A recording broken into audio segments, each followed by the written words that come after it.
أعوذ بالله من الشيطان الرجيم. بسم الله الرحمن الرحيم. وإذ قال موسى لقومه يا قوم إنكم ظلمتم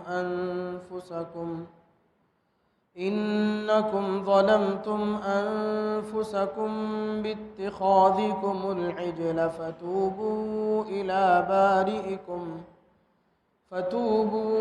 إلى بارئكم فاقتلوا أنفسكم ذلكم خير لكم عند بارئكم فتاب عليكم إنه هو التواب الرحيم. وإذ قلتم يا موسى لن نؤمن لك حتى نرى الله جهرة فأخذتكم الصاعقة وأنتم تنظرون ثم بعثناكم من بعد موتكم لعلكم تشكرون. صدق اللہ العظیم. بزرگان محترم، جیسا کہ گزشتہ 2-3 مجلسوں سے یہ بات چلی آ رہی ہے کہ اللہ تبارک و تعالی ان آیات کے تسلسل میں بنی اسرائیل اور اہل کتاب پر اللہ کے جو احسانات زمانے ماضیہ میں گزشتہ دنوں میں جو احسانات اللہ تبارک و تعالی نے فرمائے ہیں، اللہ تبارک و تعالی ان احسانات کو شمار فرما رہے ہیں، وہ احسانات گنوا رہے ہیں. ان میں بنی اسرائیل کے ابھی جو اللہ کے نبی صلی اللہ علیہ وسلم کے زمانے میں جو اہل کتاب تھے، انہیں یہ بتلایا جا رہا ہے کہ تمہارے بڑوں نے ان سے ایک غلطی ہو گئی تھی کہ ان لوگوں نے اللہ کے نبی حضرت موسیٰ علیہ السلام جب اللہ تبارک و تعالیٰ کے پاس سرگوشی کرنے کے لیے گئے اور اللہ تبارک و تعالیٰ کے حکم سے ایک مخصوص جماعت کو لے کر کے گئے، وہاں ان کے جا کر آنے کے درمیان وقت میں ان کے بڑوں نے یعنی بنی اسرائیل نے ایک بچھڑے کو، ایک گائے کے بچے کو ایک شخص نے ان کو گائے کے بچے کی شکل میں کوئی چیز بنا کر کے لوگوں کے سامنے پیش کیا کہ یہ اصل تمہارا خدا ہے، تو لوگوں نے اس کی عبادت کرنا شروع کر دیا. تو آیت کا ترجمہ پہلے دیکھ لیجئے. فرمایا وَإِذْ قَالَ مُوسَى لِقَوْمِهِ يَا قَوْمِ إِنَّكُمْ ظَلَمْتُمْ أَنفُسَكُمْ بِاتِّخَاذِكُمُ الْعِجْلِ، اور جب کہا موسیٰ نے اپنی قوم سے، اے قوم تم نے نقصان کیا اپنا یہ بچھڑا بنا کر، سو اب توبہ کرو اپنے پیدا کرنے والے کی طرف. فَتُوبُوا إِلَى بَارِئِكُمْ فَاقْتُلُوا أَنفُسَكُمْ، اور مار ڈالو اپنی جان. ذَلِكُمْ خَيْرٌ لَكُمْ عِنْدَ بَارِئِكُمْ، یہ بہتر ہے تمہارے لیے تمہارے خدا کے نزدیک. فَتَابَ عَلَيْكُمْ، پھر متوجہ ہوا تم پر. إِنَّهُ هُوَ التَّوَّابُ الرَّحِيمُ، بے شک وہی ہے معاف کرنے والا نہایت مہربان. تو ان لوگوں نے اس بچھڑے کی عبادت کرنا شروع کر دیا تھا. اب اس موقع پر 3 طرح کے لوگوں کی 3 قسمیں بن گئیں. لوگ 3 طرح کے ہو گئے. ایک تو بچھڑے کی عبادت کرنے والے لوگ، اور وہ لوگوں میں ایک جماعت وہ تھی جو ان کو بت پرستی سے روکتی رہی، اور کچھ لوگ وہ تھے جو خاموش رہے. انہوں نے نہ بت پرستی کی نہ بت پرستی کرنے والوں کو روکا. تو 3 طرح کے لوگ بن گئے. تو اللہ تبارک و تعالیٰ فرماتے ہیں پھر اللہ کا یہ حکم ہوا کہ جن لوگوں نے جب حضرت موسیٰ علیہ السلام واپس ہوئے تو اللہ تبارک و تعالیٰ نے حضرت موسیٰ علیہ السلام کے واسطے سے حکم دیا بنی اسرائیل کو کہ جن لوگوں نے میرے یہاں سے جانے کے بعد بچھڑے کی عبادت کی ان کو جن لوگوں نے نہیں کی وہ لوگ قتل کریں گے، یہ ان کی سزا ہے۔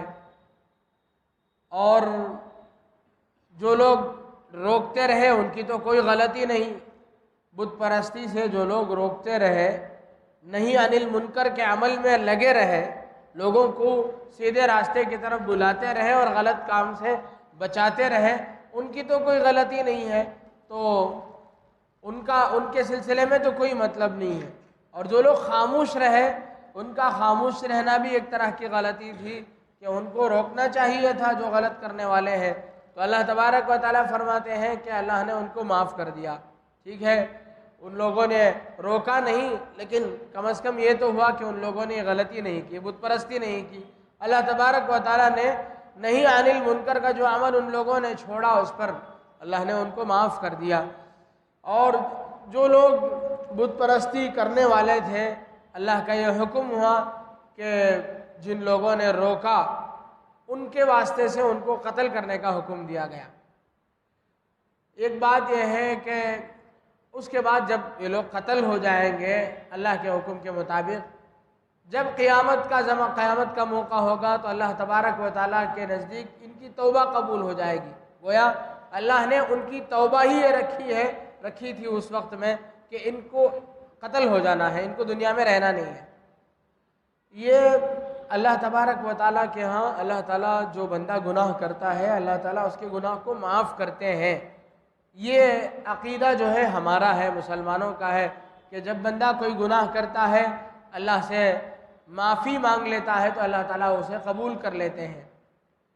کچھ قوم ہے، مسلمان کے علاوہ بہت سارے اقوام ہیں، ان لوگوں کا عقیدہ یہ ہے کہ اللہ تعالیٰ کو معاف کرنے کا اختیار ہی نہیں ہے۔ وہ لوگ کہتے ہیں کہ اللہ تعالیٰ معاف نہیں کر سکتے ہیں، اللہ اتنے جبار اور قہار ہیں کہ ان کے یہاں معافی نام کی کوئی چیز نہیں، وہ معاف نہیں کر سکتے ہیں۔ جیسے بدھسٹ ہیں، بدھزم کے بدھ مذہب کے ماننے والے لوگ ہیں، ان کا یہ کہنا ہے کہ اللہ تبارک و تعالیٰ معاف نہیں کرتے ہیں کسی کو، خدا جو ہے کسی کو معاف نہیں کرتا ہے، بس عدل کا معاملہ کرتا ہے، جو غلطی کرے گا اسے سزا دیں گے، جو اچھا کام کرے گا اسے اچھا بدلہ دیں گے، یہی قانون ہے، خدائی قانون یہی ہے۔ اب عیسائیوں کے ہاں بھی یہی چیز تقریباً ہے، وہ لوگ بھی یہی کہتے ہیں کہ اللہ تبارک و تعالیٰ غلطی کرنے والوں کو معاف نہیں کر سکتے ہیں، بس سزا دینا ہی طے ہے۔ ہاں اتنا احسان اللہ نے یہ کیا ہے، عیسائیوں کے عقیدے کے مطابق اتنا احسان اللہ نے یہ کیا ہے کہ اللہ نے پوری دنیا کے گنہگاروں کے بدلے میں، ان کے کفارے میں اپنے بیٹے کو بھیج کر کے اسے سولی پہ چڑھا دیا۔ ان کے بیٹے کون ہیں؟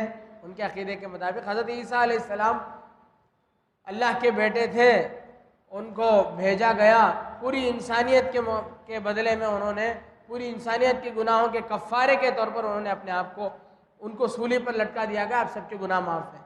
یعنی ڈائریکٹ اللہ تبارک و تعالیٰ لوگوں کے گناہوں کو معاف نہیں کریں گے، یہ بدلہ ہو گیا۔ اس طریقے کا عقیدہ عیسائیوں کے ہاں تھا، ہے اب بھی، لیکن مسلمانوں کا عقیدہ یہ ہے کہ اللہ تبارک و تعالیٰ جہاں جبار و قہار ہے وہیں تواب الرحیم بھی ہے۔ اللہ تعالیٰ توبہ قبول کرنے والے ہیں، رحم کرنے والے ہیں، اللہ تعالیٰ مہربان ہے، اللہ تعالیٰ گناہوں کو معاف کرنے والے ہیں اور معافی کرنے والے کو پسند کرنے والے ہیں۔ یہاں تک روایات میں باتیں موجود ہیں، حدیث کے ذخیرے میں بات موجود ہے، اللہ کے نبی صلی اللہ علیہ وسلم نے فرمایا اللہ تبارک و تعالیٰ توبہ کرنے والوں کو بہت پسند کرتے ہیں، یہاں تک کہ اللہ کو توبہ کرنے کا عمل اتنا پسند ہے کہ اگر کوئی قوم گناہ کرنا ہی چھوڑ دے، جس کے بدلے میں وہ جس کی وجہ سے وہ لوگ جب چونکہ گناہ نہیں کر رہے ہیں تو ان سے توبہ کی بھی ان کی توفیق نہیں ہو رہی ہے، تو اللہ تبارک و تعالیٰ ان لوگوں کو دنیا سے ختم کریں گے اور پھر کچھ ایسے لوگوں کو لائیں گے جو گناہ بھی کریں گے اور پھر توبہ بھی کریں گے، اس لیے کہ اللہ کو توبہ پسند ہے اور توبے کا دروازہ انتہا سے پہلے تک ہے، یعنی ہر آدمی کی انتہا ہو یا دنیا کی انتہا ہو، اللہ کے نبی صلی اللہ علیہ وسلم نے فرمایا کہ توبے کا دروازہ ہر انسان کے لیے اس وقت تک کھلا رہتا ہے جب تک کہ فرمایا حدیث میں حتیٰ یغرغر، جب تک کہ غرغرے کی کیفیت طاری نہ ہو جائے، سکرات کا عالم اور آخرت کے مناظر اور آخرت کے احوال اس پر منکشف نہ ہو جائیں، اس وقت تک توبے کی توفیق رہتی ہے، توبے کی مہلت رہتی ہے۔ اور دنیا کے پوری انسانیت کے حساب سے اللہ کے نبی صلی اللہ علیہ وسلم نے فرمایا لا تنقطع التوبة لا تنقطع الہجرة حتى تنقطع التوبة، اور آگے فرمایا ولا تنقطع التوبة حتى تطلع الشمس من مغربها، کہ ہجرت یعنی دین کے مسئلے میں ہجرت کرنا، نقل و ہجرت کرنا، یہ اس وقت تک جاری رہے گا جب تک کہ توبے کا دروازہ کھلا رہے گا۔ اور آگے فرمایا توبے کا دروازہ اس وقت تک کھلا رہے گا جب تک کہ سورج مشرق سے طلوع ہونے کے بجائے مغرب سے طلوع ہونا شروع ہو جائے گا۔ جب سورج مغرب سے طلوع ہوگا وہ قیامت کی آخری علامتوں میں سے ہوگا، اس وقت توبہ کا دروازہ بند ہو جائے گا۔ یہ اسلامی عقیدہ ہے، اسلامی نظریہ ہے کہ اسلام یہ کہتا ہے کہ اللہ تبارک و تعالیٰ توبہ کرنے والے کو قبول کرنے والے ہیں۔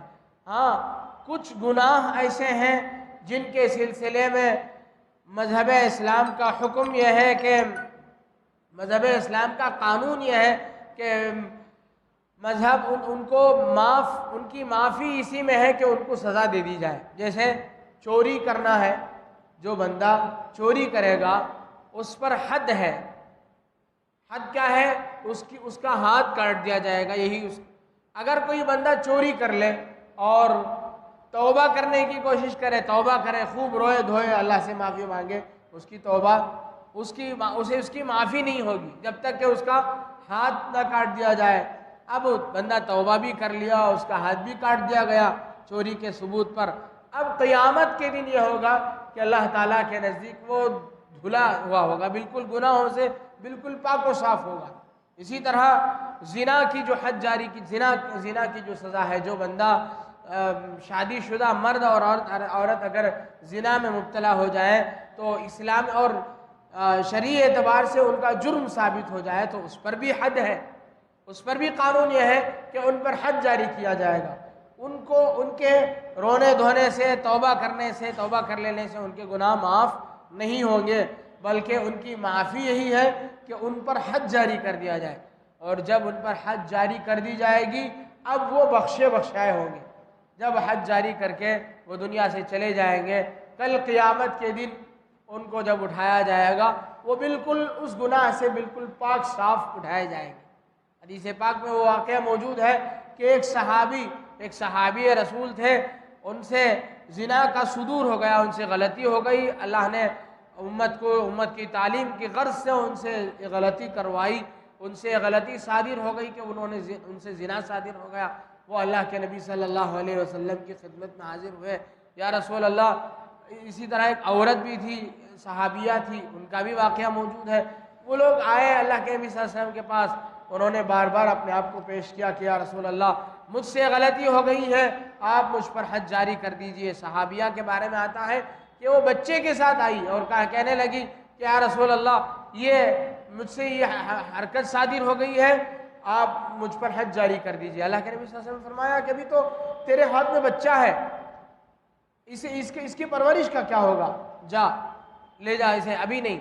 آپ نے اسے ٹالا، پھر وہ گئی، پھر کچھ مہینوں کچھ وقفے کے بعد وہ آئی، اس کے بچے کے ہاتھ میں روٹی کا ٹکڑا تھا، اور اس نے بتایا اللہ کے نبی صلی اللہ علیہ وسلم سے کہ یا رسول اللہ یہ دیکھیے بچہ مجھ سے بے نیاز ہو گیا ہے، اب غذا کھانے کے قابل ہو گیا ہے، اب مجھ پر حد جاری کر دیجئے، میں گناہ سے پاک ہونا چاہتی ہوں۔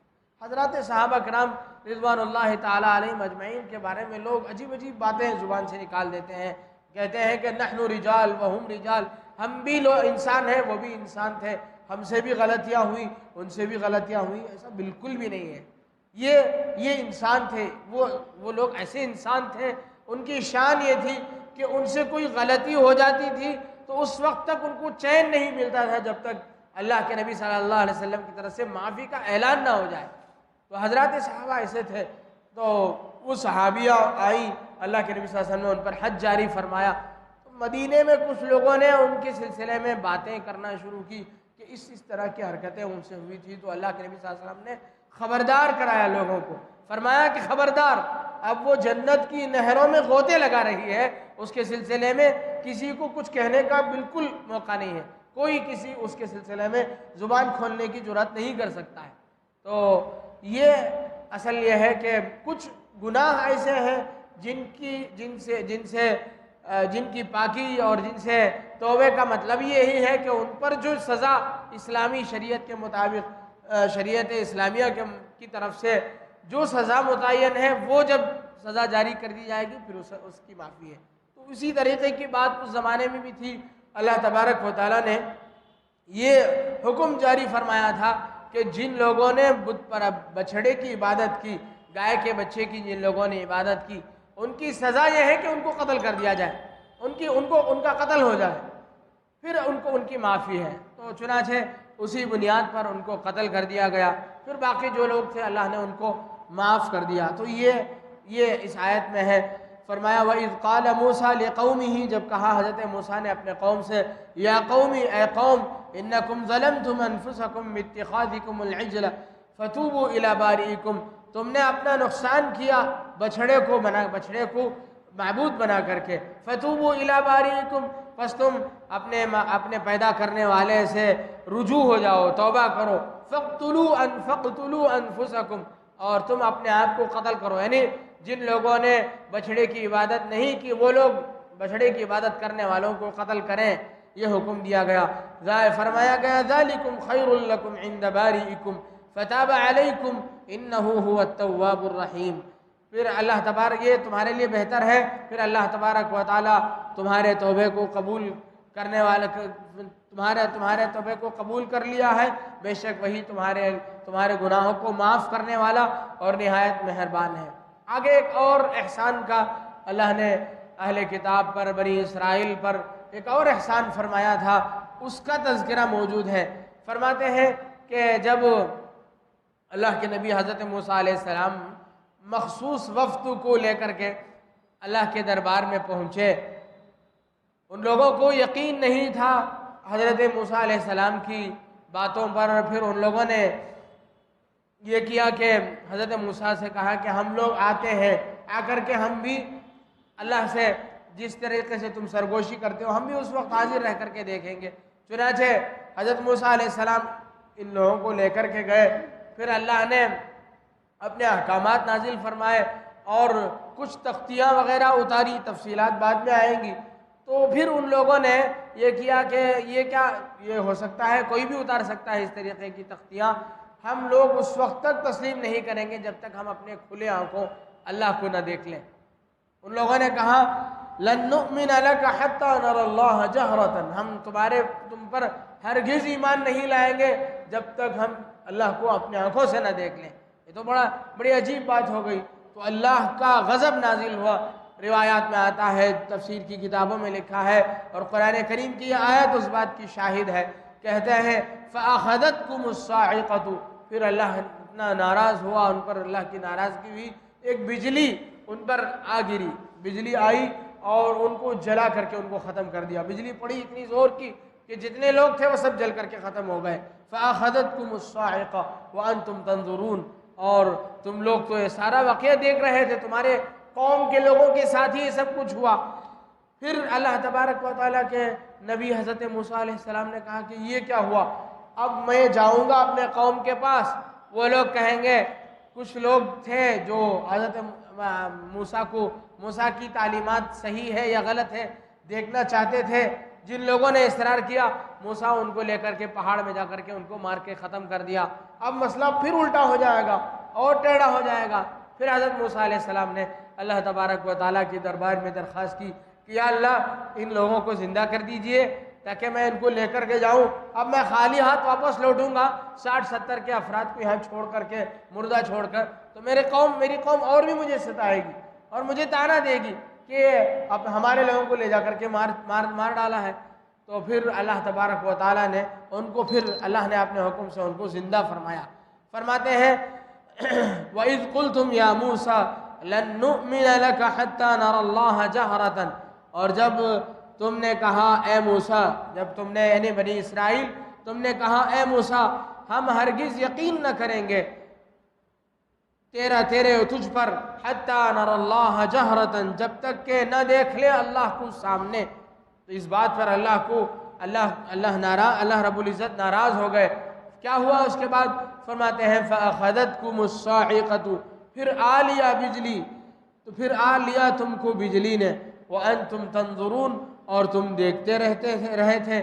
پھر فرمایا اللہ کے نبی حضرت موسیٰ نے جب اللہ سے درخواست کی تو پھر یہ ہوا ثُمَّ بَعَثْنَاكُمْ مِن بَعْدِ مَوْتِكُمْ لَعَلَّكُمْ تَشْكُرُونَ، پھر اللہ نے اٹھا کھڑا کیا ہم نے تم کو مر جانے کے بعد، تاکہ تم احسان مانو، اللہ کا احسان مانو کہ اللہ نے مرنے کے بعد پھر تمہیں، یعنی تمہاری غلطی کے بعد پھر تمہیں ایک مرتبہ جینے کا موقع عطا فرمایا، تاکہ قوم موسیٰ بعد میں بھی راہ راست پر آ جائے۔